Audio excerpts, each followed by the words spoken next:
안녕하세요. 알찬 방송 그리고 밝은 방송 여러분과 함께하는 최후의 오크의 경제 이야기이다.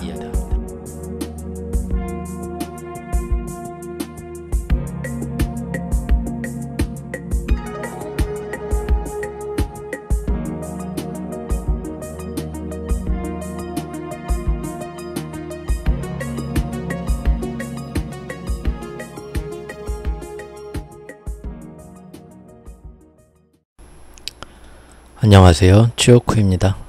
지금 아주 우리가 오랜 시간을 두고 살펴보았던 그 큰 흐름이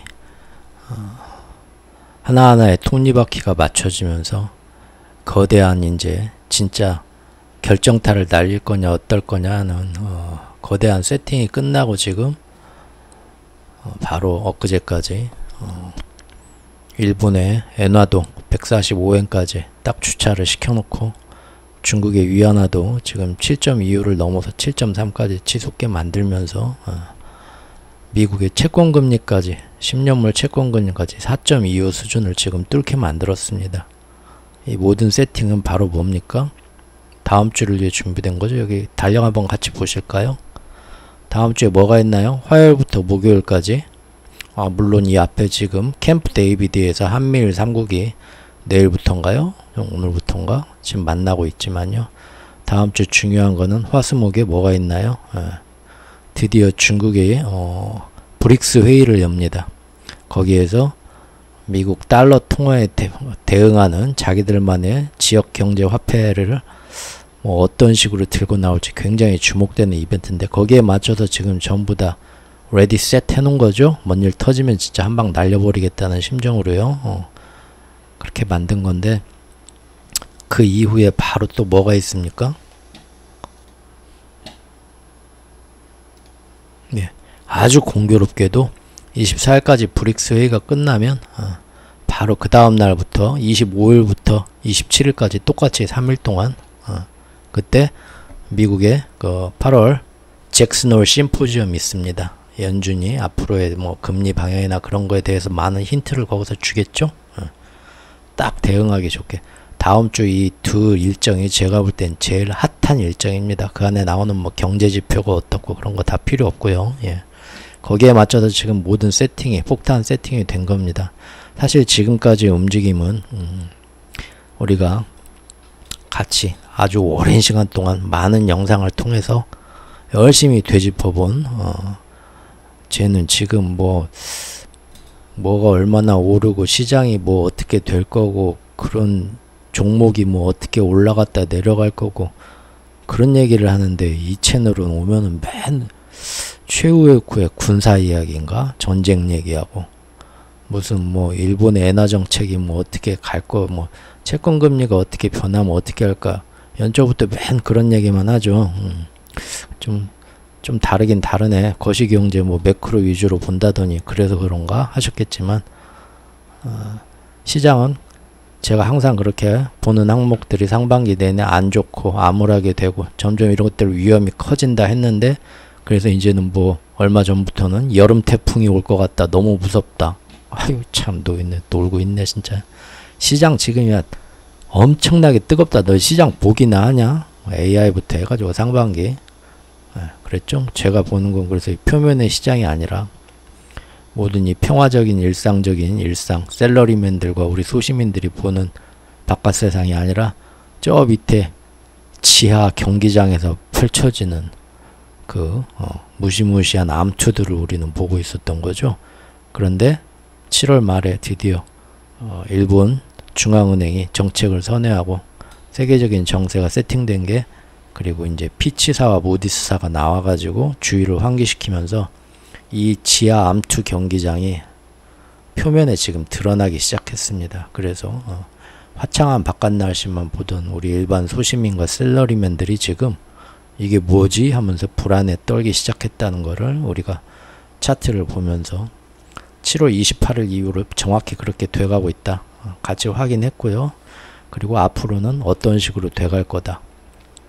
거기에 대한 서머리까지 우리가 만들었죠. 예상 노트까지 시험을 대비해서 근데 지금 오늘 살펴본 건 그 중에 사람들이 오해하는 게 있는데, 지금 미국에서 일어나는 미국 국채 시장의 어떤 그 불안, 미국 국채 금리가 자꾸 올라가는 거, 요것 때문에 미국 이제 어떡하냐, 미국 재정적자 부채 폭탄에 힘드네. 근데 중국에서는 또 비구이 위안이라는 데가 터지면서 중국 진짜 큰일 나는 거 아니야? 이거 장난 아닌데? 하면서, 야, 둘 다 지금 안 좋은 일이 공교롭게 동시에 일어났네. 나는 미국을 걱정해 줄까? 중국을 걱정해 줄까? 뭐 이런 식으로들 얘기가 나오는데 아닙니다.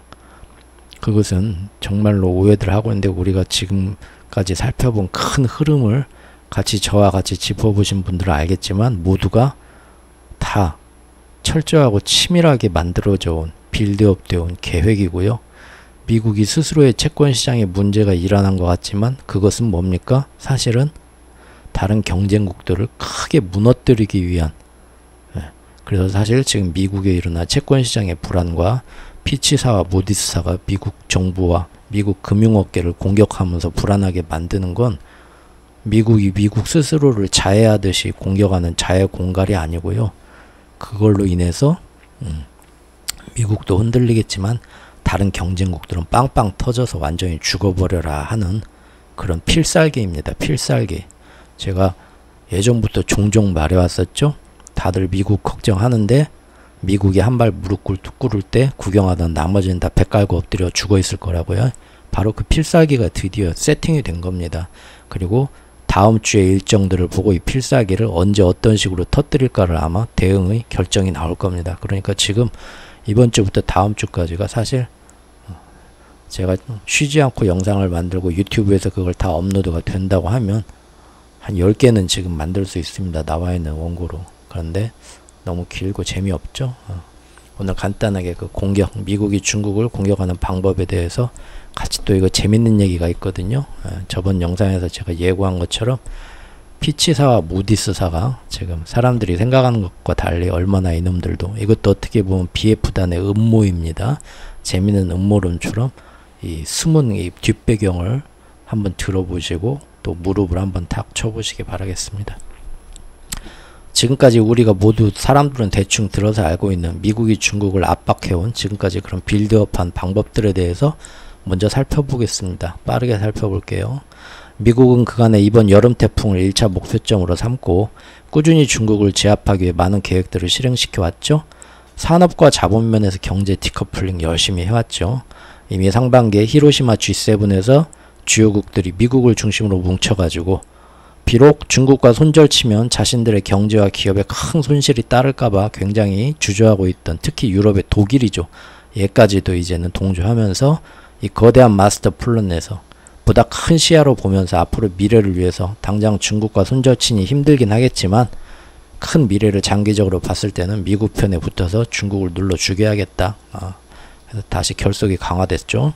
그러면서 당장은 중국과 더 많은 교역을 줄이고 더 많은 반도체 분야와 첨단 산업 분야에 대해서 우리 G7과 서방연합들이 협동해서 경제 디커플링, 기술 디커플링 등을 통해서 중국의 수출과 무역, 중국 경제를 압박하자 하고 거기서 G7에서 동의를 한 거죠. 이제 거기서 기시다가 아이 모두 잘 돼서 너무 좋습니다. 박수 한번 치고 우리 시원하게 물 한잔 합시다 하고 알프스 여과서 갖고 왔는데, 독일은 그러지 않아도 지금 어마어마한 손절 치르니까 속이 짠데 거기다 이제 삼중 수소물까지 갖다 주니까 승질냈죠. 거기서 그거는 뭐 그때 해프닝이었고요. 재밌는. 어쨌든 비록 이것이 세계 경제를 주도적으로 망가뜨린다는 비난 여론이 나올 수 있죠. 이거 지금 가만히 보니까 G7이 모여서 중국과 이런 거 하자고 회의했지. 그러면은 전 세계 경제가 서로 이것 때문에 당장 뭐 대한민국 같은 나라 반도체 분야 더 어려워지고, 왜 이렇게 서로들 싸우느라고 우리 모두가, 세계 모두가 가난하고 못 살고 힘들게 만드는 거냐, 그렇게 또 비난할 수도 있죠. 그래서 그 회의 직후에 나온 게 뭡니까? 미국 백악관에서 디커플링이 아니라 디리스킹이라는 새로운 캐치프레이즈를 들고 사람들 잘 정치에 관심 없으니까 바로 속이는 거죠. 우리는 진짜 안보면에서 디리스킹 하자는 거지. 절대 경제적 협력을 다, 그럼 우리도 다쳐. 우리도 바보가 아니야. 우리도 중국하고 같이 경제적으로 서로 잘 살기 위해서 협력할 건 협력할 거야. 다만 국가 안보상에서 꼭 필요한 것만 제재하겠다는 거지. 이런 그 사실은 G7 회의 내용에서 뭘 했는가 기사만 찾아봐도 다 알 수 있는데 사람들은 귀찮으니까 그런 거 안 하고 들려주는 대로 디리스킹이야? 이제 중국과 미국은 화해 모드야? 그때부터 또 설레발 난리들을 쳤죠. 참 재밌어요. 어쨌든 두 진영은 할 수 있는 한도 안에서 앞으로 모든 산업적 기술적 디커플링을 더하면 더할 것이지 덜하진 않을 것이다 라는 걸 그때 표방을 했습니다. 그리고 몇 달 지나서 드디어 8월이 됐죠. 예고한 대로 결국은 어떻게 됩니까? 화해 모드는커녕 반도체 외에도 또 다른 새로운 첨단 분야들에 대해서도 연이어서 투자 금지, 투자 제한의 행정명령이 연이어 미국 백악관에서 발표가 됐죠. 뭡니까? 그러니까 중국이 발끈해가지고 같이 잘해보자고 디리스킹 어쩌고 우리한테 고위급 보낼 땐 언제고 그랬죠? 토니 블링컨 보내고 제닌 옐런 보내고 그거 보고 우리나라 증권 전문가들 또 나와서 중국하고 화해 모드 지금 중국 저기 저가 매수 할 때 또 수수료 장사하려고 나와서 떠들고 그랬죠. 결국 뭡니까? 8월 8일날 미국 기업의 중국 투자 제한하는 행정명령이 발표됐습니다. 수출 규제만 하는 게 아니라 거기에 벤처기업 같은 거에 투자하는 투자도 막겠다. 고위급 인사들이 가서 잘해보자 말해놓고 뒤로는 전혀 다른 소식. 그러면서도 역시 이거 우리 국가 안보 때문에 그런 거지 절대 디리스킹에 오해하지 마세요. 말은 하면서 계속 이런 헛짓거리 한다는 거죠. 예. 기사 한 번씩 제 블로그에 와서 보시고요. 인공지능, 양자 컴퓨팅 등 최첨단 분야에서 이런 식으로 한다 라는 겁니다. 그런데 이것도 바로 되는 건 아니고 이렇게 빨리 밀어붙이는데도 민주주의 국가이기 때문에 미국이 관련 기업들과 투자회사들이 우리는 뭐 먹고 살라고 이럽니까 하면은 또 선거에 따른 민주주의 국가에 되면 걔네들 또 달래주고 걔네들 눈치 보고 또 협상해야 됩니다. 그리고 또 유예기간도 둬야 되고 그러죠. 여러분들 당장 내일부터 우회전할 때 깜빡이 3번 이상 안 켜는 애들은 범칙금 50만원 당장 시행한다고 하면은 다들 국민들이 난리치죠. 유예기간 6개월은 줘야지. 그런 식으로. 저기 50만원도 너무 세. 저기 한 5만원만 합시다 하고. 그러면 또 정권은 그런 눈치를 보죠. 하지만 여기가 중국이라면 또 말로는 민주주의지만 사실은 어마어마하게 그 정치 후진국인 인도 같은 나라가 하루 만에 그렇게 한다고 하면 해야죠. 안 그러면 공안이 때리고 인도 경찰이 와서 회초리로 때리죠. 말 안 들으면 그런 나라는 이게 바로 민주주의 국가의 좀 맹점입니다. 뭔가를 딱 하려고 해도 이렇게 시간이 오래 걸려요. 그러면 그 안에 중국은 다른 또 활로를 찾아냅니다. 자, 그 이어서 바로 영국 정부에서도 똑같은 얘기를 하고 들고 나옵니다. 산업금융계에 대해서 자기들도 투자 제한하는데 미국처럼 우리도 동참하겠다. 네가 안 나오면 또 섭하지. 당연히 나왔겠죠. 같이 협심해서 G7 국가들 또 그 안에서는 예전 대영 제국의 자식들 그 동아리가 있죠. 그 안에서도 하나회가 있단 말이에요. 얘네들이 항상 주도적으로 일을 처리하죠. 3월 말에 기억들 하십니까? 중국이 시진핑 정부가 대대적으로 야심차게 리오프닝에 맞춰서 세계 투자 자금 중국에 와서 다 돈 법시다. 투자하시오. 우리나라 이재용 부르고 애플 팀쿡 부르고 하면서 세계 투자 대회를 그때 3개나 동시에 개최했지만 예상과 달리 거하게 말아먹고 실패했었죠. 그러니까 얼마 전에 6월이었나? 그때 또 한번 다시 한번 세계 경제인들을 초청해서 잘 리오프닝 했는데 경제 회복이 안 되니까 야 우리가 그때 좀 너희한테 섭하게 했냐? 이번에 니들이 원하는 대로 진짜 저기 여기 와서 기업 활동하기 좋게 여러가지 조건도 우리가 다 원하는 대로 파격적으로 맞춰줄 테니까 다시 한번 잘해보자고 또 한번 초청을 했었죠. 그리고 나서 그 결과는 어떻게 됐나 지금 한 2달 지났는데 살펴볼까요? 결론 딱 2줄 기사로 나왔습니다. 지난달에도 계속해서 이런 조치들을 계속 안 되니까 계속 연이어서 발표하고 또 수정하고 했어요. 그런데도 상당수는 자기들이 볼 때는 그동안 제시했던 정책과 유사하거나 구체적 내용 없이 두루뭉술하다. 오히려 외국인들은 미국, 중국의 갈등과 앞으로의 그 간첩법을 우려해서 중국에 직접 투자하는 것은 계속적으로 더 발을 빼고 있더라. 즉 당연히 그 나물에 그 밥이더라 이겁니다. 미국이 중국을 가장 예쁘게 굴복시키는 원하는 워너비 방법은 뭘까요?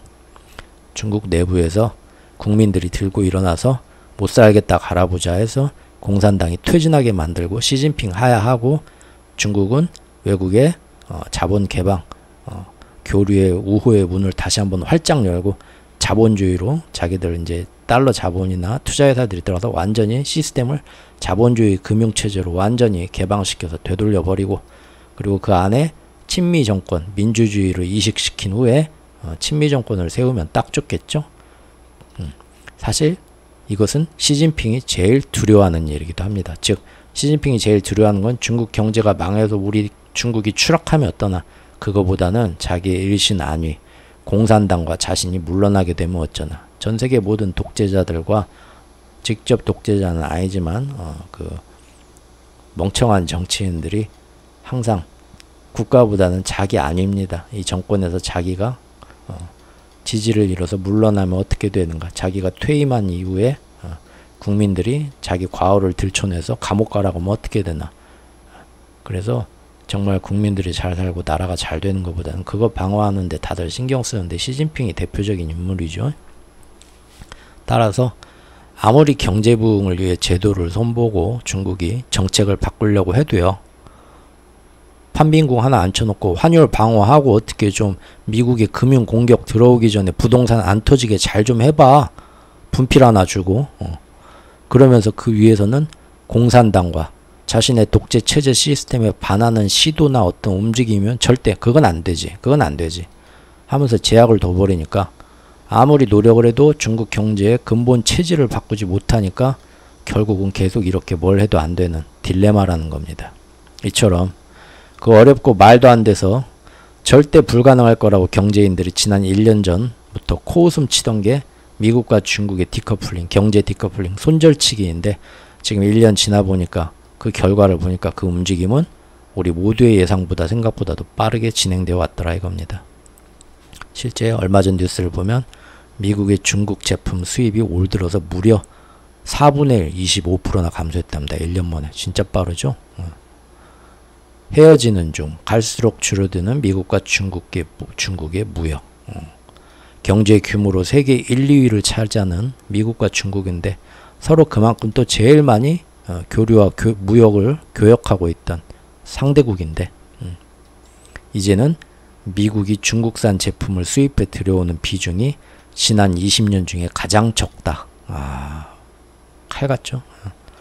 동시에 이제는 뭡니까? 다른 나라들도 중국, 러시아 이런 애들하고는 장사 10원도 썩지 마라. 대신 우리끼리 교역하자 하는 동맹끼리만 교역하고 상대 진영은 무역에서 철저히 배제하자는 움직임이 굉장히 강해지면서 세계 경제 역시도 군사적으로 그러는 것처럼 반으로 갈라치기가 지금 어느 정도 됐다 이겁니다.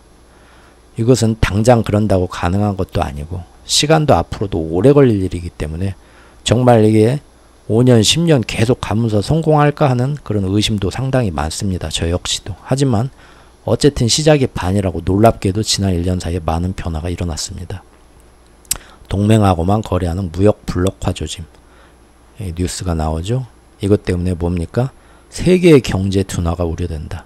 즉 당연히 이것은 모든 재화와 서비스 생산에 있어서 효율적인 가성비 체계를 무너뜨리고 쓸데없는 비용을 추가시킵니다. 즉 탈세계화가 이루어집니다.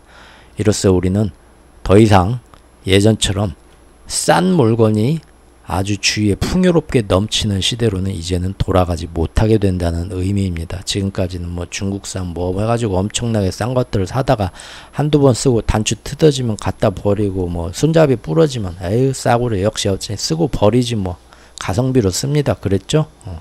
하지만 이제는 예전에 그 일본에서 건너온 코끼리 보온병 대를 물려 이었었죠? 금성 골드스타에서 나온 저기 뭡니까? 전자레인지.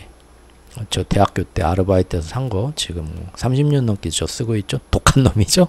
고장이 안 나요. 어쨌든 이렇게 앞으로는 시대가 달라졌고 즉 지속적인 고물가 상태의 뉴 노멀 시대로 우리가 진입했다는 겁니다. 왜죠? 이렇게 동맹끼리만 거래하는 게 되니까요. 그러면은 모든 재화 서비스 생산에 있어서 가지고 비용은 추가되고 상품 가격은 높아지고 예전처럼 풍요롭지도 않고요. 그런 일들이 생긴다는 거죠. 서방 대 중국, 러시아로 나뉜 세계 교역의 지형은 앞으로 심각한 경제 손실을 가져올 것이다 하는 8월 10일의 기사입니다. 탈세계화는 내년도 불투명하다. 언제 좋아질지 모르겠다. 그 얘기입니다. 그런데도 언론과 많은 자칭 타칭 경제 전문가라는 분들, 또 어떤 뭐 증권사나 투자회사 대표님, CEO라는 분들이 항상 여기저기 얼굴 들이마요 카메라 앞에 나오셔가지고 뭐라고 했습니까? 미국 중국 갈등이 곧 이제 디리스킹으로 화해 무드를 타면서 다시 관련 산업에 빛이 들어올 테니까 지금이 저가 매수 기회라고. 언제는 중국, 언제는 일본, 언제는 인도, 언제는 베트남 돌아가면서 예전에 그 뭐 저기 패키지 관광 가면 관광객들 막 여기저기 쇼핑센터에 내려놓고 쇼핑하라고 하는 것처럼 돌아가면서 추천 종목을 열심히 골라주셨죠. 그렇지만 일반적인 산업 전반에 걸친 중국에 대한 투자 자본이 먼저 눈치를 패고 빠져나가는 그런 디커플링은 이미 상반기에 많은 투자 자금들이 미국 중국 갈등이 점점 더 심해지고 이게 어제 오늘 일이 아니겠구나 하면서 알아서들 피해 빠져나갔고요. 그래서 제가 상반기 내내 여러 번 경고하면서 이건 아니다. 설거지하는 겁니다. 지금 들어가면 중국 주식 열심히 얘기했었고요. 또 작년에도 그때도 아니라고 했었고 또 작년 하반기에는 심지어 워렌 버핏 형님도 할아버지도 TSMC 단계에 던져버렸죠. 들고 가려다가 이거 오래 들 때가 못 되네 여기는 하군요. 앞으로는 중국의 군사력이나 첨단 산업에 유용할 수 있는 분야들에 대해서도 특별히 더 위에서 살펴본 것처럼 인공지능이나 양자 컴퓨터죠. 대표적인 게 거기에 대해서도 이제는 마음대로 전 세계 투자 자금이 못 들어가도록 자본 이동이나 기업들의 벤처 투자, 거기에 기술 투자, 기술 개발할 수 있는 지원금 대주는 거 이런 것까지도 세세하게 일일이 미국 당국에서 검토하고 허가 해줄지 말지 고민하고 압박을 하겠다, 금지시키겠다고 지금 이번에 나선 겁니다. 그 뭐 앞으로 뭐 더 좋아지겠어요? 뭐 화해 모드가 생기겠어요? 택도 없죠. 결국은 어떻게 됐습니까? 얼마 전 기사인가요? 8월 7일 기사인데요. 국내에 그렇게 열심히 사람들 모아가지고 그 대표님들 나오셔서 지금 들어가라고 미중 화해 모드 어쩌고 해가지고 따라 들어간 우리나라 국내 증권사의 중국 주식형 펀드에서 이제는 다들 눈치챘죠? 지난 최근 한 달 동안 7월에서 8월 걸치는 동안 3,300억 원의 자금이 다시 빠져나갔다. 다 손해보고 빠져나갔겠죠? 손절치고. 수익률 자체가 워낙 저조한데다가 중국 경제의 침체 우려는 나아지지 않고 갈수록 커지고 있으니까 그러죠. 누굴 탓합니까? 탓할 수 없죠. 자기가 결정한 거니까. 그리고 또 이런 기사가 있습니다. UBS가 스위스의 UBS가 저번 그 CS 사태가 무너질 때 억지로 강제로 인수했죠. 스위스 정부하고 합의 봐서 얘네가 그러면서 동시에 CS가 갖고 있던 부채들도 같이 인수해 갔습니다.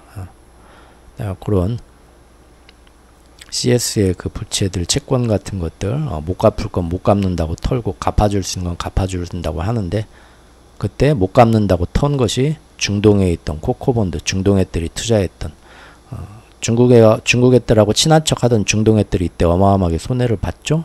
그리고 그 다음에 뭡니까 이제 아시아 홍콩 쪽 이쪽 중국 관련 투자 중국이나 이런 중국 자본들이 이렇게 투자에 들어왔던 것도 그것도 못 갚아주겠다고 털었습니다. 예전에 제가 기사 한번 보여드렸습니다. 그래서 중국 관련한 투자 자금도 이때 손실을 많이 봤습니다.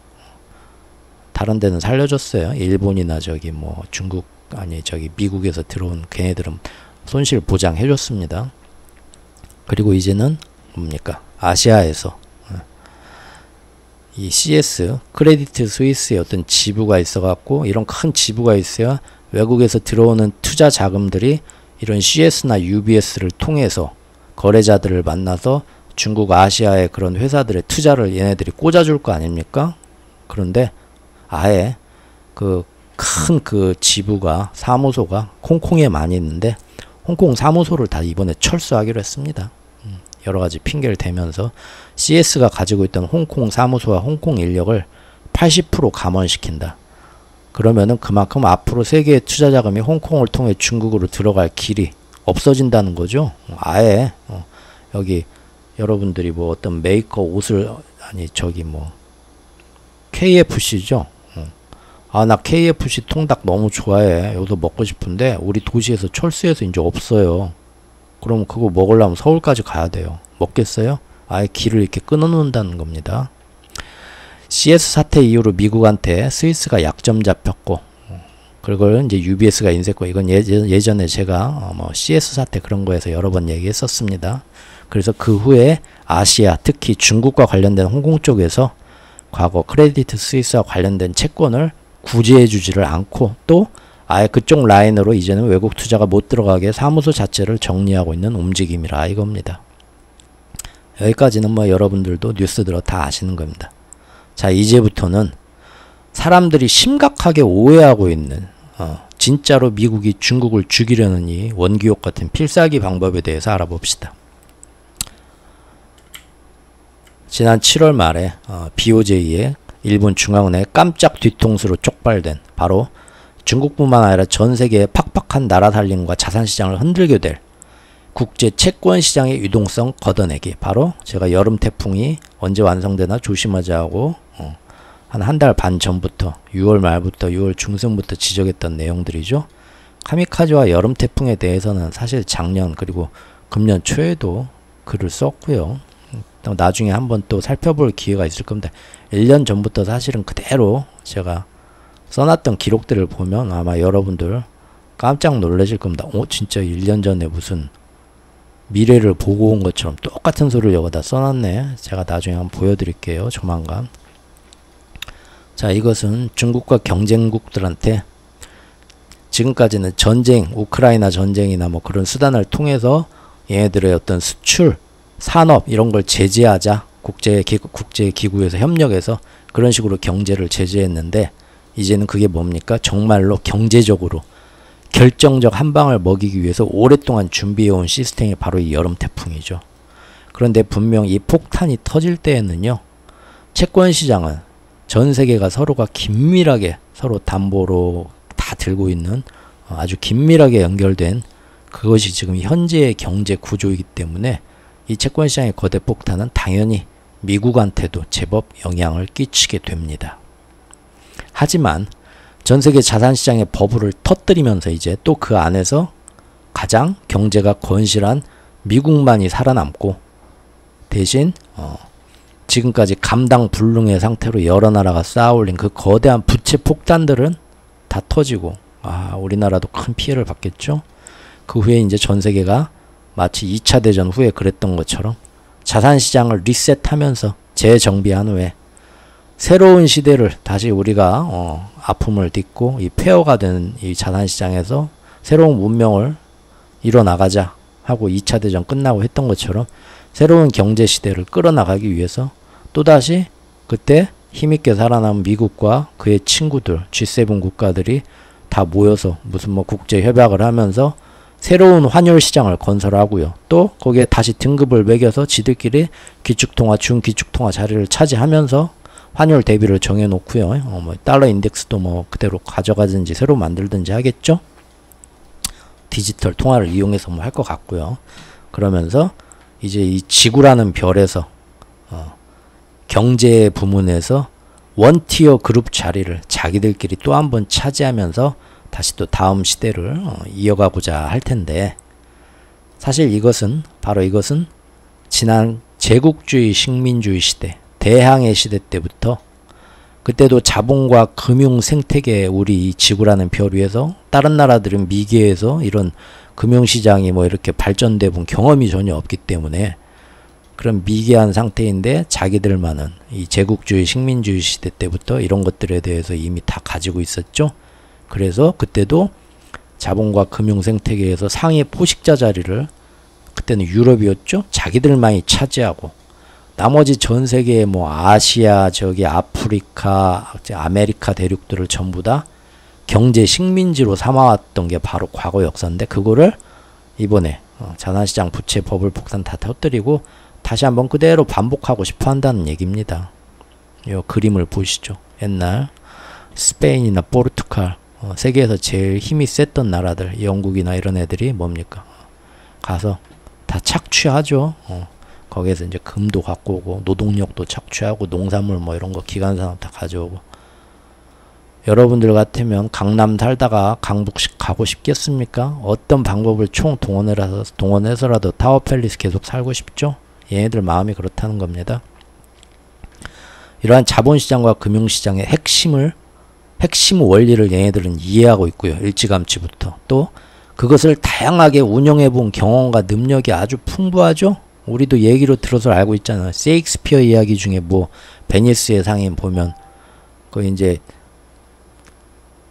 탐사를 나가있던 큰 그 무역 상선을 운영하는데 돈이 필요해서 일단 돈을 빌리는데 유대인이 평소 이제 그놈이 못마땅해가지고 이거 못 갚으면 다른 거 뭐 돈 뭐 이거 안 갚아도 되니까 대신 못 갚게 되면은 그때는 뭐 너의 살 1파운드를 그대로 나한테 준다는 그런 계약을 맺어라 해가지고는 폭풍 때문에 이제 그 상선이 다 망해갖고 사업이 망해서 예 무역 탐사선에 선장이 돌아오니까 뭡니까? 그 이제 돈을 이런 채권 같은 거를 회수를 해야 되는데 벌써 그 시대에 다 이미 뭡니까?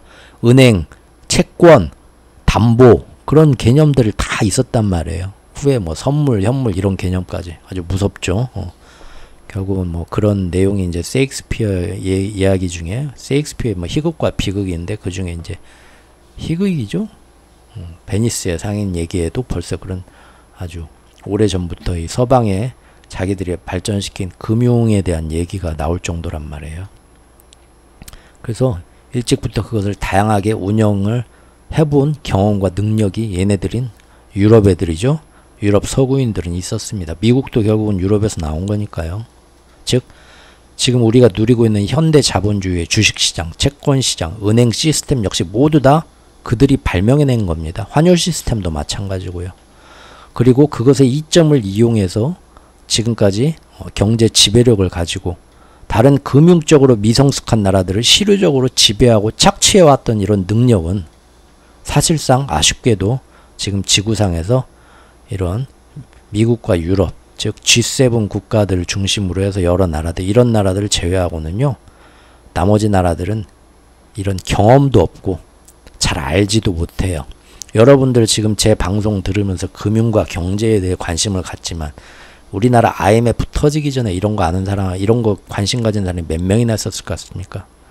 그때 한번 호되게 당하고 나서 전 국민이 우리도 좀 알아보자, 이런 거 몰라서 당했구나 하고, 그 어떤 나라보다도 학구열이 높은 우리 대한민국 국민들이 이런 데 관심을 가지기 시작했지만, 이런 아주 이 깊은 이런 뭡니까 정말 도움이 되는 이런 얘기들을 공부합니까? 대부분은 다 주식과 부동산을 어떻게 투자해서 재테크해야 되나, 전부 그것만 공부했죠. 그러니까 또 당하는 거죠 지금.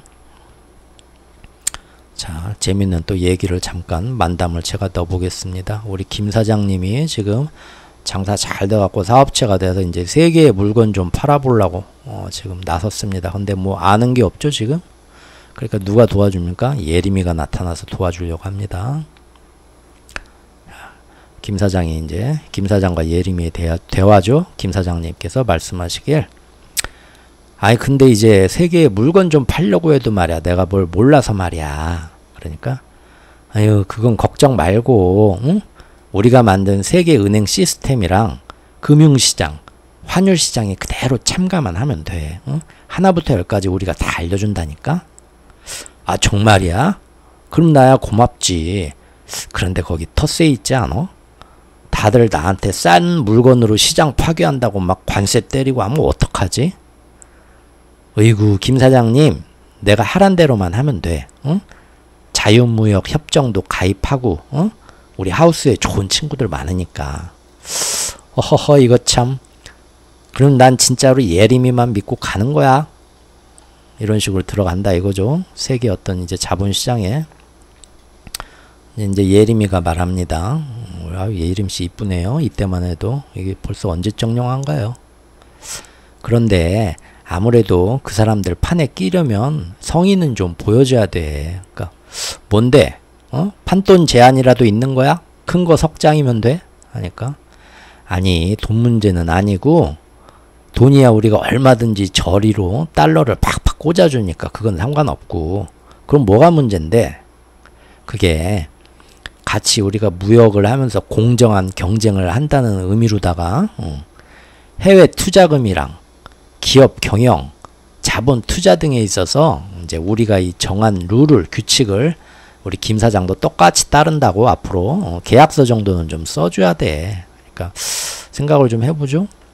아니 근데 혹시 그거 가만 보면 완전히 우리 자본시장을 전면 개방하라는 것 같은데 그러다 나중에라도 갑자기 걔네들이 입 딱 씻고 이자 뻥 튀겨서 갑자기 올려달라고 하거나 그동안 투자한 달러 돈 다 토해내라고 하면은 그때는 뭣도 모르고 내 사업 다 몽땅 뺏기는 거 아니야? 생각을 해본 거죠. 예림이가 뭐라고 합니까?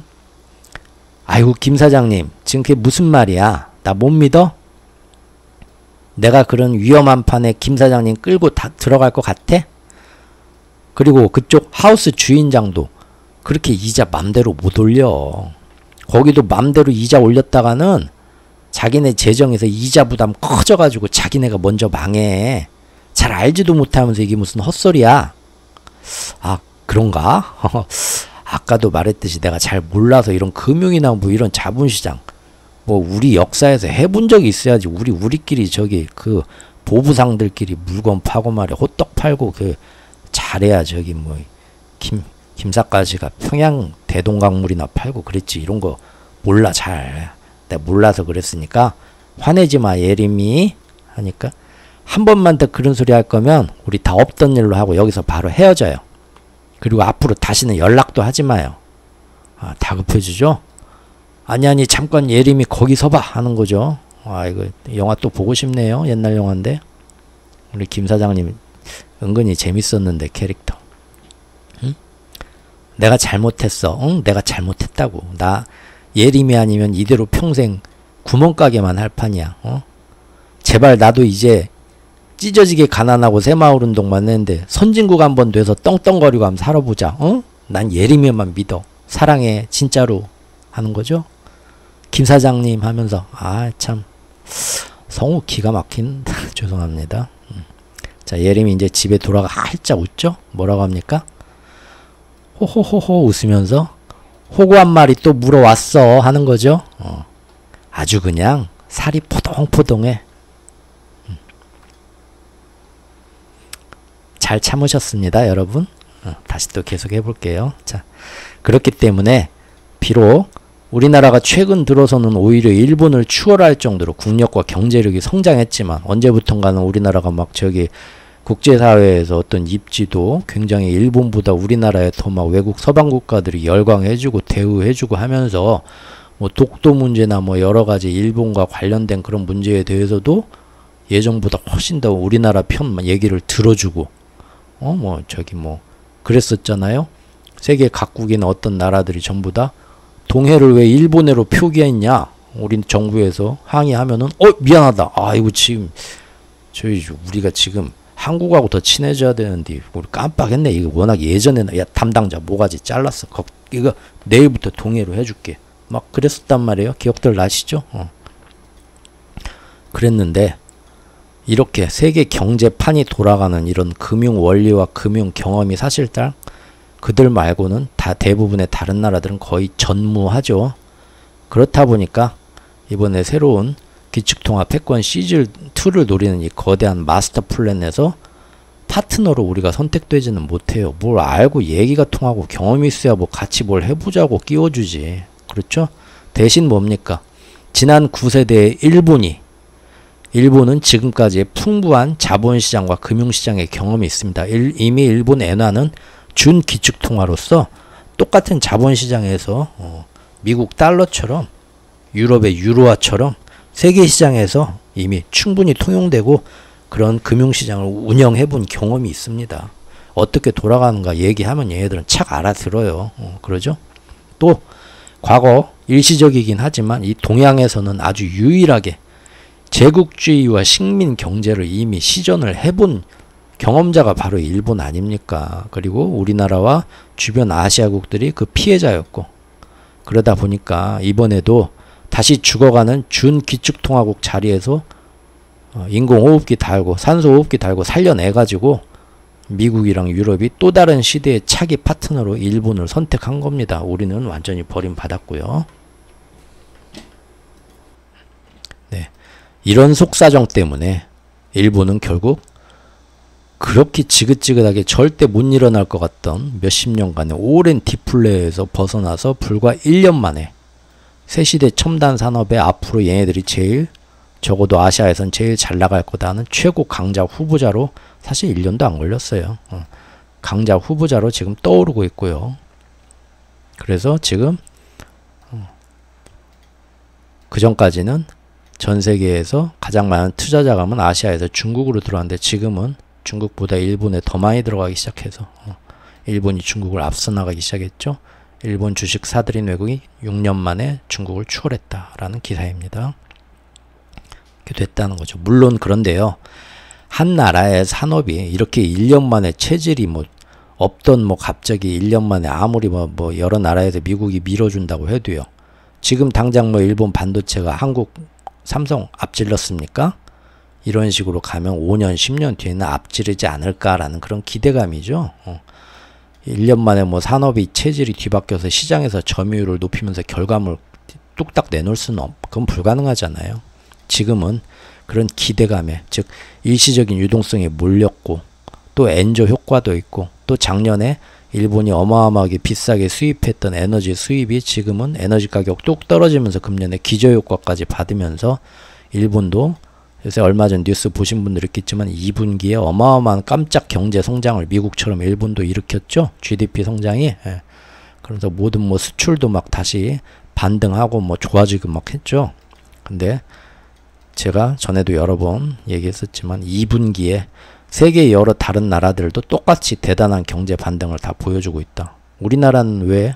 우리나라는 좀 아쉽고요. 어쨌든 그래서 이것은 절대 실물 경제가 실제로 그렇게 좋아진 제대로 된 변화가 아니라 미래 기대감이 더 크게 그냥 반영된 결과일 뿐이다. 그래서 앞으로 당분간은 모든 나라가 이미 세계적인 인플레와 수요 위축 현상, 디커플링 경제 때문에 침체의 영향에서 온전히 벗어날 수는 없을 것이다 하니까 지금 일본 들어가서 재미 보신 분들은 슬슬 나올 때 됐죠. 예. 또 이제 일본이 엔화 정책을 지금 바꾸기 시작하면서, 말로는 아니라고 하지만 앞으로 이제 실제로 일본 엔화도 약세로 빠지고 있지만, 앞으로 시간이 갈수록 일본 엔화도 언제 어떻게 될지 모르니까 이제 2분기에 깜짝 성장했지만 3분기, 4분기에도 계속 일본 경제가 그렇게 올라갈 것 같지는 않습니다. 제 생각입니다. 예. 어쨌든요, 이랬다는 거고요. 또 일본은 제2의 군사 강국이 되기 위해서 지금 방위비 재원을 마련 위해서 열심히 이렇게 주식도 매각하면서 노력하고 있다라는 기사입니다. 즉 일본은 동양에서 중국 다음으로 차세대의 가장 강력한 군사 국가 위치를 미국 때문에 보장받았죠. 그리고 그 결과로 아시아에서 이제 그 일본의 발언권이 불과 2, 3년 만에 코로나 이후로 아주 격세지감이죠. 이제는 그들의 역사를 잊어버린 뻔뻔함과 오만 불순함까지도 G7 국가들의 지지와 후원을 받으면서 순식간에 우리와의 외교적 이상과 관계만져도 도대체 잠깐 1, 2년 사이에 뭔 일이 일어난 거야? 상전벽해의 변화를 지금 여러분들도 실감하고 있을 겁니다. 불과 1년도 안 돼서요. 지금 결국 오염수 방류는 지금 18일부터 내일부터 한미일 데이비드 캠프가 되죠. 그때 제발 가가지고 우리나라 이제 경제도 그만 왕따 시키고 우리도 이렇게 모든 걸 다 포기하고 너희들한테 이제 같이 맞춰주니까 우리 버리지 말고 우리도 일본한테 잘해주는 것처럼 우리 경제도 좀 먹고 살 길 마련해줘라. 지금 니네들 때문에 우리 자동차 반도체 다 죽고 지금 전 세계에서 우리 한국 경제만 중국과 러시아도 아닌데 계속 앞으로 전망이 더 안 좋다.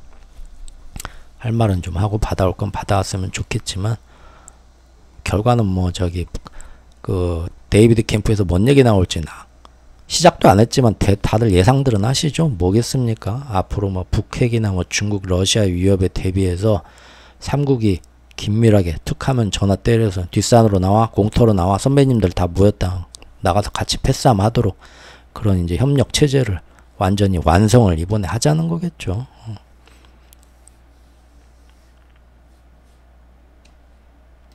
그게 첫 번째가 되겠죠. 어쨌든 그 18일부터 해서 캠프 데이비드 끝나고 나서 귀국해가지고 뭡니까? 일본은 그때부터 이제 다 얘기 뭐 미국, 한국하고도 이번에 얘기 끝났어 하면서 오염수 방류할 것 같습니다.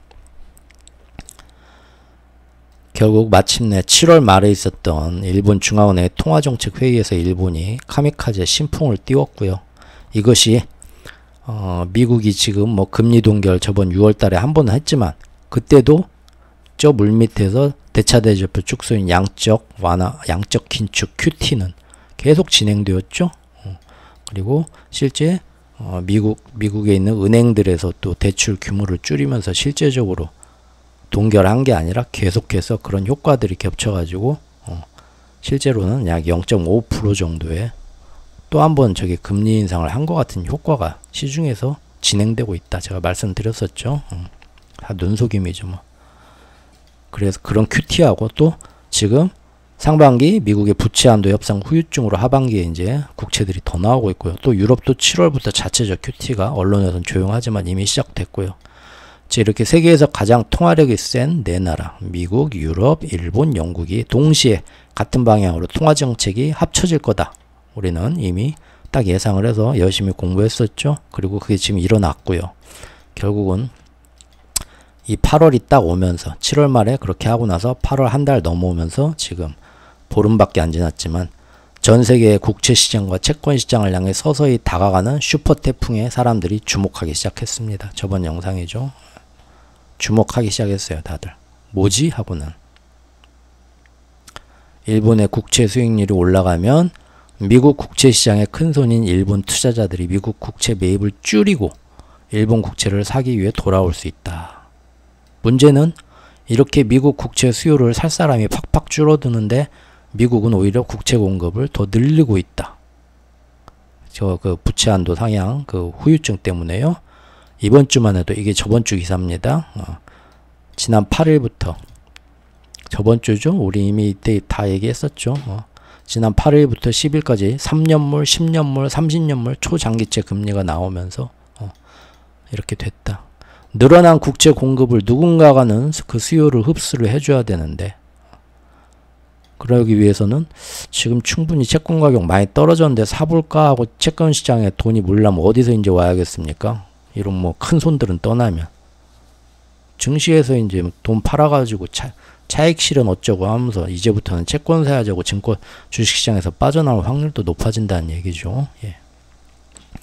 결국 이렇게 여기까지 작년 하반기에 대충 상차림을 끝내놓고 세계 채권시장에 터뜨리려 했던 이 폭탄은 결국 여러가지 우여곡절이 있었지만 상반기에 결국은 우리가 예상한 것처럼 더 치밀해지고 더 화려해지고 더 규모가 커진 폭탄으로 재완성되어서 1년 만에 다시 제자리로 돌아왔습니다. 그리고 이제 이 모든 세팅은 아까 우리가 살펴본 것처럼 달력에서 보시다시피 사실상 8월 23일에 위안화 국제 대비 거기를 딱 목표로 지금 모든 게 전쟁 준비를 끝내고 세팅이 됐습니다. 미국 달러라는 기축통화의 최대 약점은요. 사람들이 생각하는 것처럼 지금 역대로 많이 발행된 달러 총량 너무 흔하다. 아니면 예전보다 인기가 없어졌으나 반대로 발행량은 훨씬 늘어난 미국 국채 아무도 안 사줄 건데 미국이 이제 어떡할 거냐. 그리고 그로 인해서 미국 정부의 점점 감당하기 힘든 부채. 야 미국 부채가 보니까 이 정도란다. 이제 미국 큰일 났다. 아이고 그런 문제가 아니라는 겁니다. 그것은 사실 진짜 문제는 뭐냐. 이미 기축통화라는 것이 과거 1970년대 73년 이전까지 있었던 것처럼 과거처럼 근본이제가 아니라는 겁니다. 그때부터 신용만으로 유지되는 불안화폐, 금으로 안 바꿔주겠다는 불안화폐의 모습이 이미 된 지 오래라는 거죠. 70년대 초반부터 그랬으니까요. 그때가 페트로달러로 돌았을 때니까 7, 8, 9, 10, 21 거의 뭐 지금 뭐 60년 가까이 됐다는 거죠. 비록 장부상에는 미국 정부의 장부상에는 계속 재정 적자가 되고 계속 해마다 갚아야 할 부채 이자는 더 늘어나면서 야 미국 저기 정부의 빚이 이만큼이야. 지금 다들 금리는 계속 올라가서 그 빚 갚는데 이자도 또 엄청나게 갚아야 돼. 걱정이 심하죠 다들. 하지만 그거는요 언제든 미국이 또 한번 땅땅땅 하면서 자기들끼리 재정부채 한도를 늘리고 그에 맞춰서 돈을 미국 조폐공사 인색에서 빵빵 찍어내기만 하면 그냥 해결됩니다. 왜냐면 아무리 돈을 많이 찍어내도 그거를 예전처럼 그만한 금을 자기들이 보유하고 있어야 된다라는 제약이 이제는 없어졌습니다. 전 세계가 지금까지 인류 역사에 이르러 돈이 있는 이후로 항상 그만한 돈을 발행을 하면 거기에 맞춰서 금과 은으로 바꿔줄 수 있게 아니면 아예 처음부터 금과 은으로 돈을 만들어 버리거나 그런 식으로 유지를 해왔는데 그거를 바로 60년 전부터 미국이 배째라 하고는 판을 뒤집어 버린 거예요. 그래서 이제는 미국 부채 걱정하실 필요가 없습니다. 부채 한도를 자기들이 계속 부채가 빚이 생긴 만큼 돈을 더 찍어서 올리면 돼요. 그러면은 그 장부상에는 해마다 적자가 작년 적자가 100억이었는데 금년은 200억이네. 점점 더 심각하게 쌓여가고 실제 뭐 아니 이렇게 문제가 막 장부상에는 야 이거 어떡하냐 하더라도요. 실제 경제상에서 디폴트만 안 이루어지면 돼요. 우리가 디폴트 파산이나 부도가 나는 건 왜 일어납니까? 여러분들이 뭐 저기 무역회사 작은 거나 경영한다고 해보죠. 여기에 돈 저기 물건 사서 대금 갚고 여기서 이제 뭐 들어오는 걸로 뭐 하고 해야 되는데 현금이 안 돌아가고 유동성이 딱 막히게 됐을 때 그때 이제 회사는 잘 돌아가고 있는데 부도가 나죠? 마찬가지입니다. 미국 재정상에 지금 아이고 부채가 얼마고 지금 그런 걸로 따지면 우리나라 기업들도 지금 뭐 해마다 적자 보는 기업들 대기업들 많잖아요. 근데도 뭐 그 돌아가는 현금에 지금 어디서 문제가 없으면 그거 괜찮거든요. 똑같이 미국도 계속 뭐 재정 부채가 어쩌고 하지만 그만큼 달러를 찍어내서 계속 돈이 돌아가면은 실제 디폴트만 안 이루어지면 됩니다. 물론 다른 나라 같으면 그렇게 되면 경제가 잘 돌아가도 야 저기 장부 내가 가서 한번 봅시다 하고 열어보니까 지금 앞으로 갚아야 할 빚이 말도 못해. 그러면 어떻게 됩니까? 다들 그 나라에 투자 안 하고 그 나라에 있는 돈 다 빼려고 하죠. 앞으로 미래가 불안하다고. 즉 그 나라 신용도가 크게 하락하면서 그 나라 이제 경제는 위험해지겠죠. 근데 미국은 세계 제1의 기축통화국이고요. 그 때문에 아직도 세계인들은 오히려 모든 사람들이 달러만 쓰고 있고 세계의 경제 위기가 올 때마다 오히려 경제 위기가 오네. 근데 미국은 빚이 이렇게 많네. 미국 달러 다 버릴까가 아니라 반대로 전부 다 먼 일이 와도 미국만 살아남어 하고는 미국 돈만 찾고 부채가 세계에서 제일 많다 천문학적이다 하는 미국의 그 나라가 발행한 국채 신용도도 빵인데 금하고 바꿔주는 것도 아닌데 그냥 날 믿으라 나를 믿으라 나를 따르라는 말만 신용으로 미국 정부만 믿고 가는 건데도 전세계 정부가 다 방해도 미국 정부는 끝까지 SF 영화에서 본 것처럼 핵전쟁 이후에도 살아남겠지 라고 생각들 하기 때문에 미국 국채만 더 찾게 되는 것입니다. 그렇죠. 따라서 제이미 다이먼 같은 차기 리더가 그들 미국의 수정헌법에 명시된 재정부채 한도를 아예 없애버리자고 실제 그렇게 없애버리기만 한다면요 앞으로 그러면은 지금처럼 미국 정계에서 니 탓 내 탓 하면서 서로 앵앵거리는 이런 문제들은 단박에 쉽게 해결되면서요 세계인들도 더 이상 미국 정부 부채 문제에 대해서 걱정하지 않아도 됩니다. 자, 유가 급등의 인플레 우려가 고개 들면서 바이든이 내년 재선을 어떻게 할지 비상이 걸렸다라는 기사고요. 또 이미 요즘 일부러 막 언론에서 더 떠들죠. 그래서 미국인들은 이미 바이든과 트럼프가 내년에 또 4년 만에 리턴 매치 붙는다고 여론조사하면 둘 다 싫다. 꼴 보기 싫다. 이런 사람 나오면 참 좋아하겠죠 대신. 예. 그런데 여기까지 이런 식으로 미국이 사실은 힘들다 뭐 걱정한다 뭐 엄살하고 그러지만 사실은 아무 걱정할 이유가 없다 이런 식으로 자기들이 근본위제를 벗어난 불안 신용화폐로만 지금 뭡니까 기축통화 체제를 만든 지 오래됐기 때문에 이런 사기적인 황금알을 매번 낳는 거위처럼 절대 반지처럼 마블의 인피니티 스톤처럼 자기들이 이런 좋은 시스템을 가지고 있는데 이것도 위험해질 때가 있습니다. 언제 위험해지냐? 바로 이럴 때 위험해집니다. 미국과 대응할 만한 신흥 강대국이 나타나가지고 또 미국 달러와 비교되는 준 기축통화로서 그 나라 통화가 세계에서 인정받고 널리 쓰이고 각광을 받게 된다면 그때는 얘기가 조금 달라집니다. 일본이 미국 코 밑에까지 따라오고 유럽연합이 미국 코 밑에까지 따라오면서 경제가 활성화되고 기술도 미국과 비등비등해지는데 거기에다가 그 나라 통화인 유로화나 엔화가 전 세계에서 이 나라 잘 나가, 이 나라 통화도 믿을만해 하고 달러만큼 더 많이 막 쓰이고 그런다고 하면서 달러하고 바꾸는 환율이 점점 비등비등해진다고 해봅시다. 그러면은 사람들이 그때부터는 야, 일본이나 유럽은 예를 들어서 정부의 부채도 별로 없고 깔끔해. 미국은 근데 확실히 이런 나라보다 낫긴 한데 가만 보니까 빚이 장난이 아니야. 앞으로 저기 저기 은행 우리 거기서 달러 비중을 좀 줄여. 오히려 이제 엔이나 이런 유로화를 더 늘려. 그런 식으로 사람들이 변해간단 말이에요.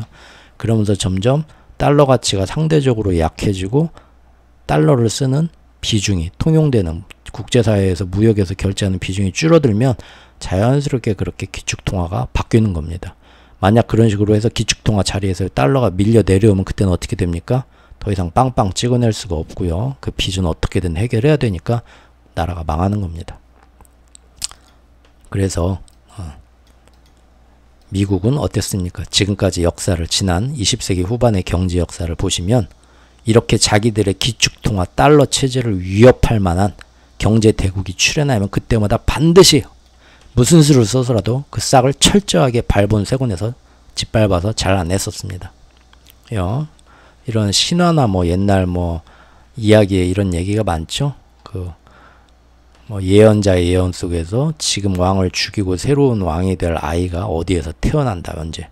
그럼 왕이 그게 불안해가지고 군사들을 시켜서 그날 태어난 아기들 다 찾아내서 다 죽이라고 하는 이런 얘기가 있죠. 왕의 자리를 대신할 아이가 태어날 거란 예언이 나오면 가차없이 학살을 저지른 것처럼 미국도 그래 왔다는 겁니다. 그런데 이제 21세기 와서 최근 10년, 20년 사이에 보니까요. 아주 우습게 보던 중국이 모두 예상을 뛰어넘고 너무 무섭게 성장해버립니다. 선진국도 아닌 신흥국이에요. 일단 선진국 대열에 낀 다음에 어떻게 미국을 우습게 보고 전화해도 안 받고 야, 너 어제 나오라니까 왜 안 나왔어? 이제 일이 있어서 많이 컸네. 너 하와이 갔니? 그런 식으로. 하와이 요새 참 너무 안타깝습니다. 이것도 또 옆길 잠깐 빠져. 이상기후의 문제죠.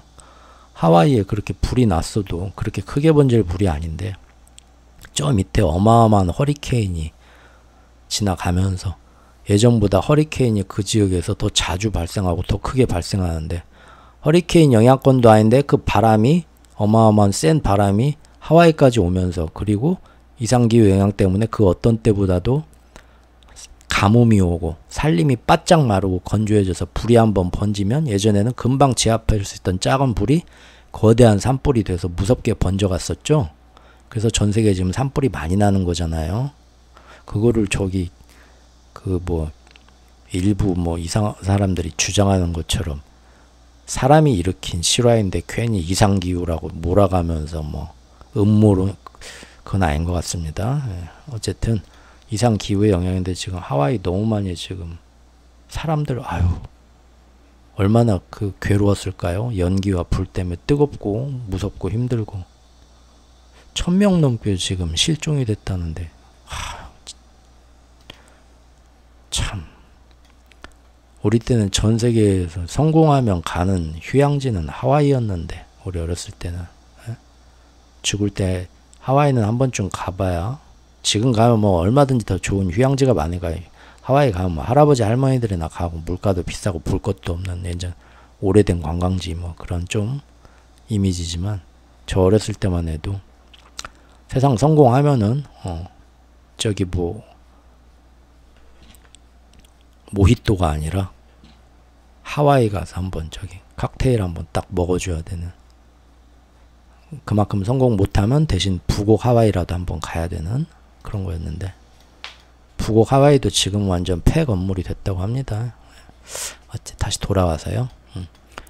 이렇게 선진국도 아닌 신흥국 주제에 중국이 대부분의 선진국들이 갖고 있는 첨단 기술 수준을 자기들도 똑같이 가지고 뛰어넘으려고 하면서 어느덧 위안화를 가지고 새로운 기축통화 흉내를 내보겠다고까지 지금 나온 거예요.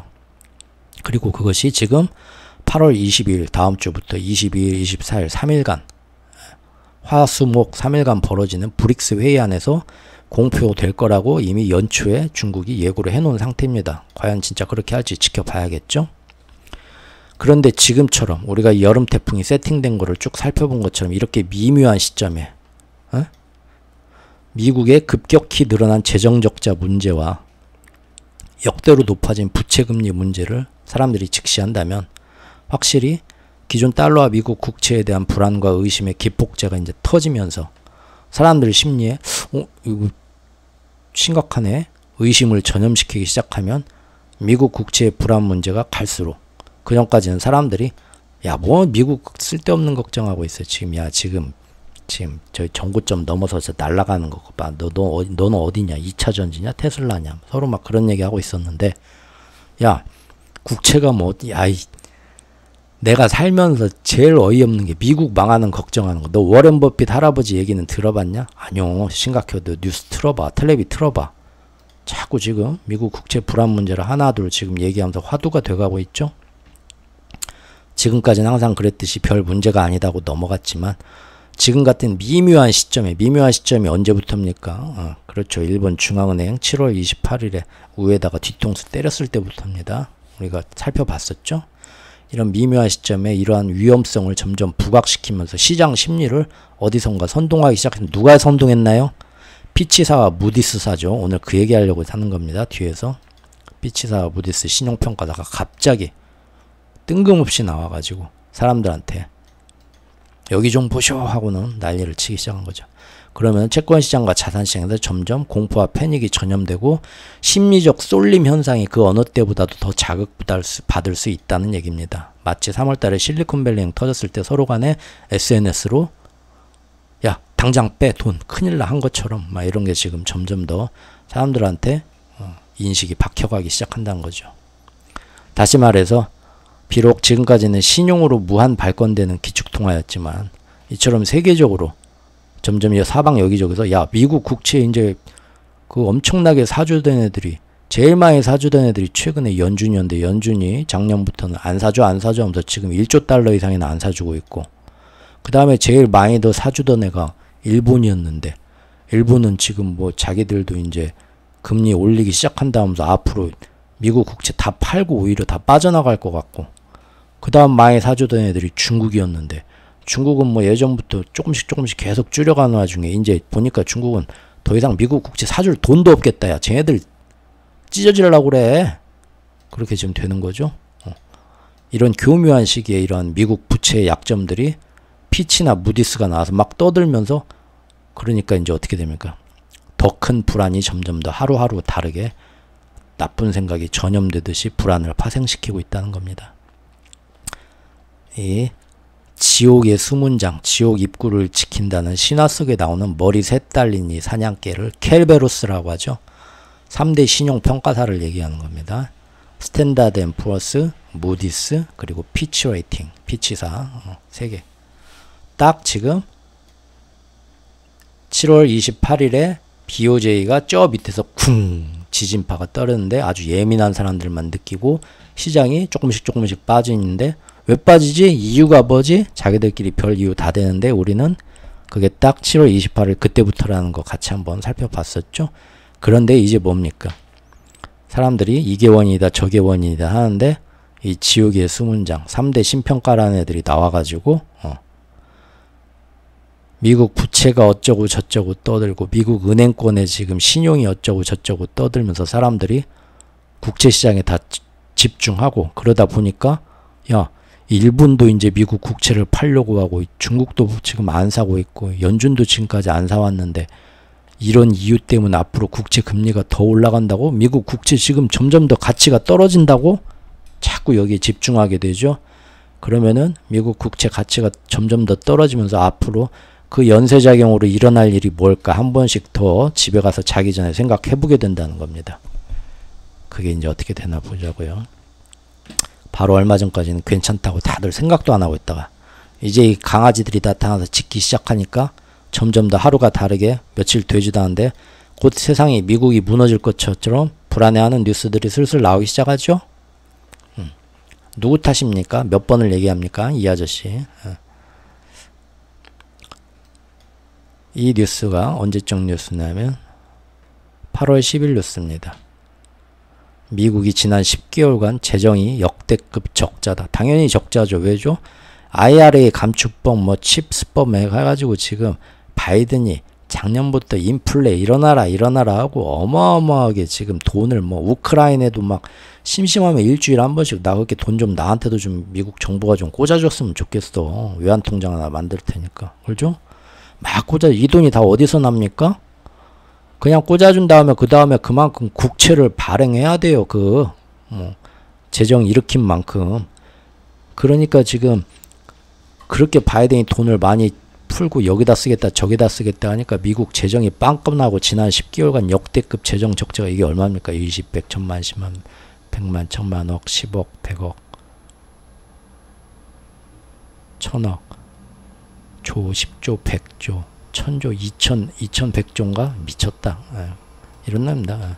전년 동기 대비 120% 증가. 코로나 시절 빼고 최대 규모.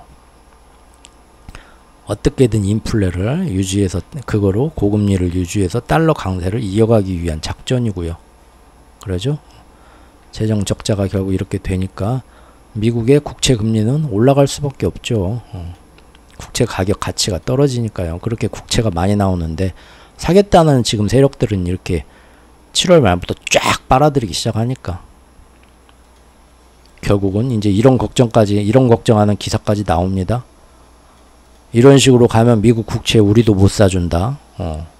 투자도 줄일 거다. 미국 국채. 특히 일본이 금리 인상 추진하면서 미국 국채 인기는 더 시들해졌다.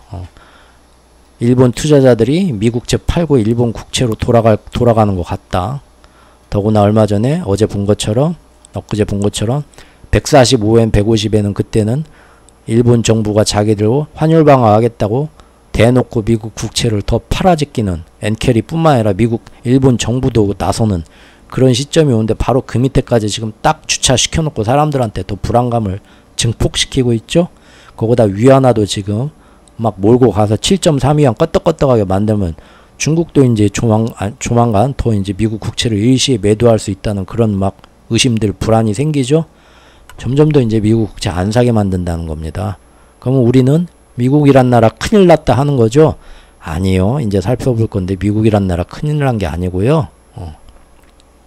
미국이 한 발 무릎 꿇을 동안 다른 나라가 다 터집니다. 그렇게 되라고 사실 이것도 거대한 마스터 플랜의 일환입니다. 40여 년 만에 가장 높은 금리로 인해서 미국 정부의 국채 이자 부담이 지금 눈덩이처럼 벌어나고 있다 보니까 이런 식으로 가면은 이제는 2030년대가 되면 미국은 지금 이런 빚감리라고 1년 예산을 다 써가지고 국정 운영이 안 될 거다. 좀비 정부가 될 거다. 그런 기사까지 나왔습니다.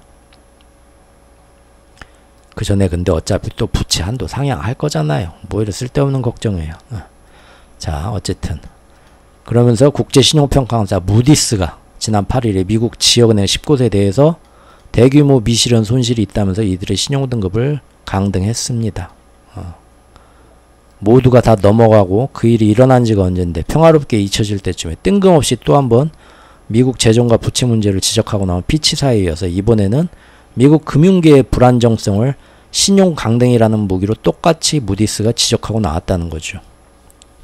그러면 이제 점점 더 많은 사람들이 지금 역대로 부실해진 미국 채권에 대해 고금리의 이자 부담을 상기하게 될 것이고요. 또 물밑에서 그간 쉬지 않고 진행되어 온 미국의 양적 긴축 QT를 다시 한번 상기하면서 이것이 미국의 은행들에 끼쳤던 부정적인 영향들을 다시 기억하고 이게 그냥 넘어갈 일이 아니었네 하고 심각하게 걱정하게 되고 있다는 거죠. 다들 연착륙이다. 미국 경제에 문제는 없다 하는 이런 컨센서스가 대세가 된 게 불과 2주 전입니다. 기억들 하시죠? 그런 마당에 갑자기 이제 뒷북치면서 7월 28일부터죠. 미국의 재정 적자 부채 문제를 뜬금없이 이제 와서 화두로 꺼내든 피치사와 거기에 플러스 연속 펀치로 실리콘밸리 사태, 그때 미국 금융권의 어떤 미실현 손실, 미국 국채하고 연관된 거죠. 그거를 다시 상기시킨 무디스. 딱 때맞춰 얘네가 나왔습니다. 우연이 아니라는 겁니다. 머리셋 달린 지옥의 수문장. 사냥개, 켈베로스 이 3마리 중에 2마리, 피치와 무디스 2마리가 지금 시간차를 두고 지저대기 시작했습니다. 그러면서 제가 그렇게 1년 동안 떠들어도 눈 하나 깜짝 같은 얘기들을 이제 언론에서 이제 와서 떠들기 시작했습니다. 8월 11일의 기사입니다. 지금 인플레이션이 잡혀가면서 금리 인상이 끝날 거라고 다들 생각하는데 그 문제가 아니요. 뒤늦게 이제 이런 기사가 나와요. 밑에서 QT, 대차대조표 축소가 주식시장에 금리 인상 끝내도 이게 위험 요인으로 작용할 것 같아. 그런 얘기 이제 나온다는 겁니다. 드디어. 이런 얘기 한번 기억 보시고요.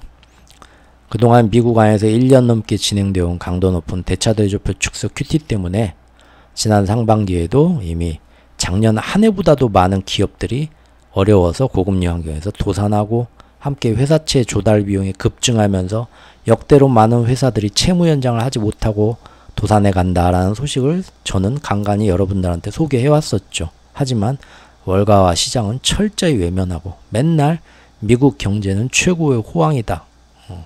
어떤 종목에 대해서 예상 주가를 목표치를 상향한다 하면 와 좋아하고 다들 올라가고 거기에 또 이상하게도 매번 뭐 속보치, 잠정치, 확정치가 다 굉장히 많이 막 심지어 막 2배 가까이 조정이 되면서 미국 경제 성장률은 눈부시게 오르기 시작했습니다. 그런데 상반기 거의 대부분의 나라가 이런 실물 경제와 자산시장 시장 지표 간에 말도 안 되는 서로 어긋나는 현상, 디커플링, 다이버전스 현상은 공통적으로 나타났었죠. 그래서 사실상 이 가짜 새벽, false dawn이죠.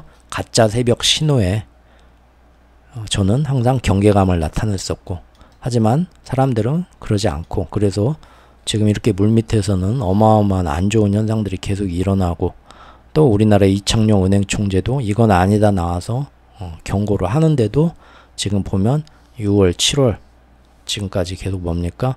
역대로 우리나라 역시도 많은 주택담보대출들을 지금 역사적으로 다시 또 받고들 있죠.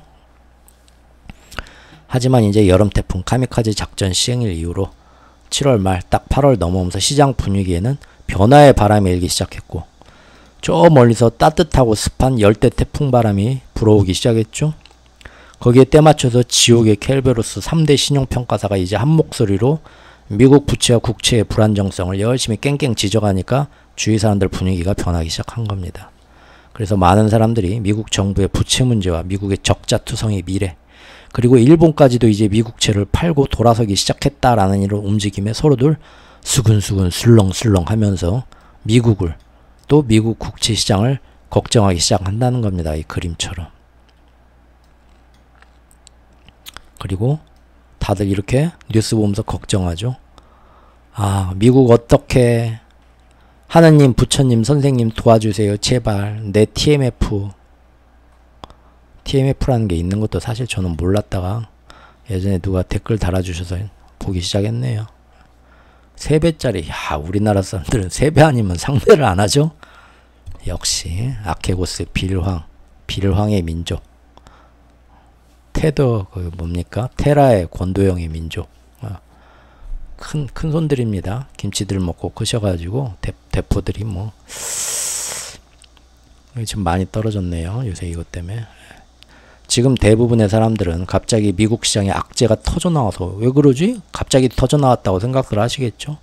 그리고 미국 국채가 흔들린다고 보고 있고, 또 중국에서는 부동산 문제가 갑자기 다 뭐 괜찮은 거 아니었어? 헝다랑 다 해결된 거 아니었어? 했는데 갑자기 이제 비구이 위안부터 해서 뻥뻥 불거져 나오면서 세계의 가장 경제 규모가 큰 두 덩어리, 미국과 중국 G2가 각자 미국도 위기가 생기고 갑자기 중국도 위기가 생기네 하면서 이 두 사건이 각자 별개의 사건인 것처럼 착각들 하고 계십니다. 하지만 저와 같이 꾸준히 경제를 오랜 시간 동안 짚어오신 애독자 여러분들께서는 1년 넘게 꾸준히 지적해오고 이거 앞으로 이런 식으로 터진다 했던 게 드디어 이제 터진 거니까 뜬금없이 나온 게 아니죠.